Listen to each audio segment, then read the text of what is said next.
Dear students, अस्सलाम वालेकुम।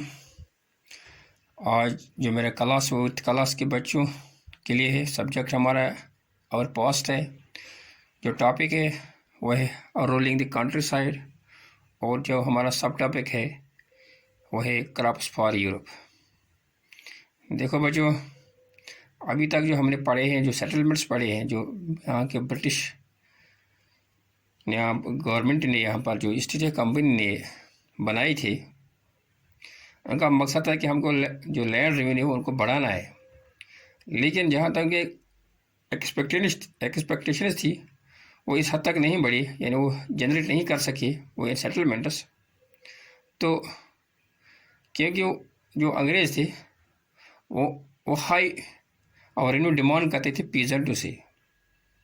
नतीजा क्या निकला, जो पीजेंट्स थे वो तो उन्होंने ज़मीन को छोड़ दी, वो गाँव में चले गए। वो जो शहरों से मुल्क जो ज़मीन थी वो काश्त कर रहे थे, उन्होंने वो छोड़ दिया और गाँव में चले गए। अब जो अंग्रेज़ है वो इस सोचने पर मजबूर हो गई कि हमें कुछ ऐसा करना है ताकि हमें जो इनकम है वो जनरेट करने बढ़े।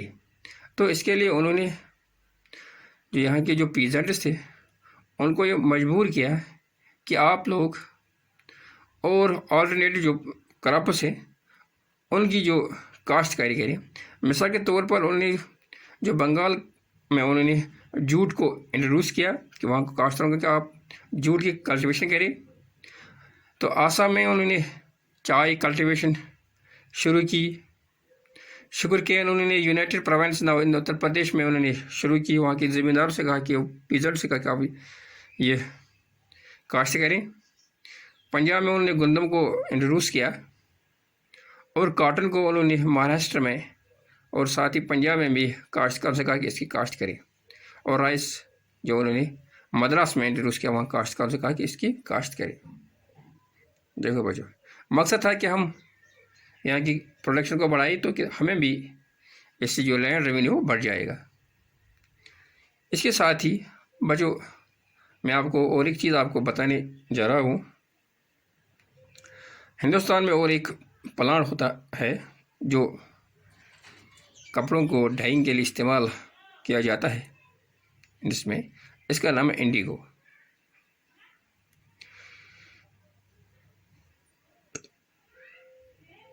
देखो बच्चों, ये जो प्लांट है ये मोस्टली वहाँ पर होता है ट्रॉपिकल एरियाज़ में, जो इक्वेटर के जो नियरेस्ट एरियाज़ होती है वहाँ पर इसकी ग्रोथ होती है। तो ये इस्तेमाल होता है कपड़ों में डाइंग के लिए, रंगसाजी में इस्तेमाल होता है। जो हिंदुस्तान का जो ये इंडिगो है 13वीं सेंचुरी में इसकी जो डिमांड है यूरोप में बहुत ही बड़ी थी, क्योंकि बहुत ही अच्छी क्वालिटी का था। यूरोप में इसका जो इस्तेमाल वो इटली में होता था, फ्रांस में होता था, ब्रिटेन में होता था, यानी इंडियन इंडिगो।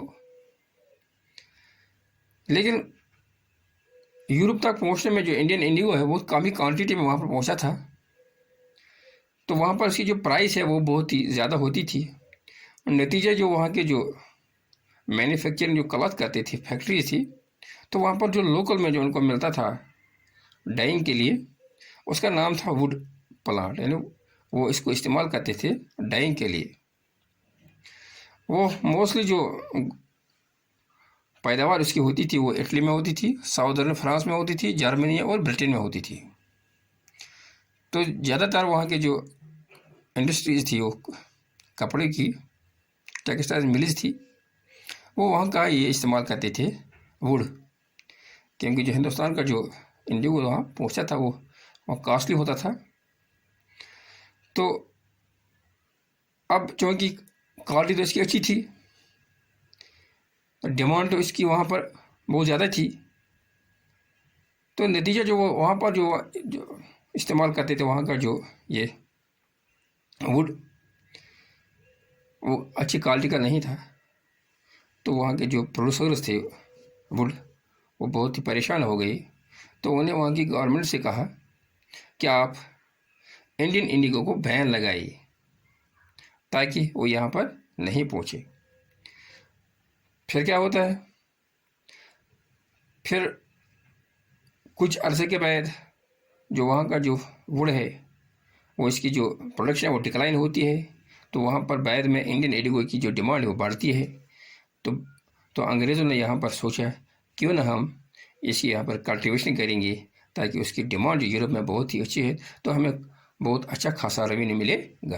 तो इंशाल्लाह कल हम पढ़ेंगे तो इसके बारे में जो यहाँ पर ईस्ट इंडिया कंपनी है, तो उन्होंने इसकी कल्टीवेशन के लिए कौन सा इक़दाम किया है ताकि उनकी जो रेवेन्यू है वो ज़्यादा से ज़्यादा बढ़ेगी।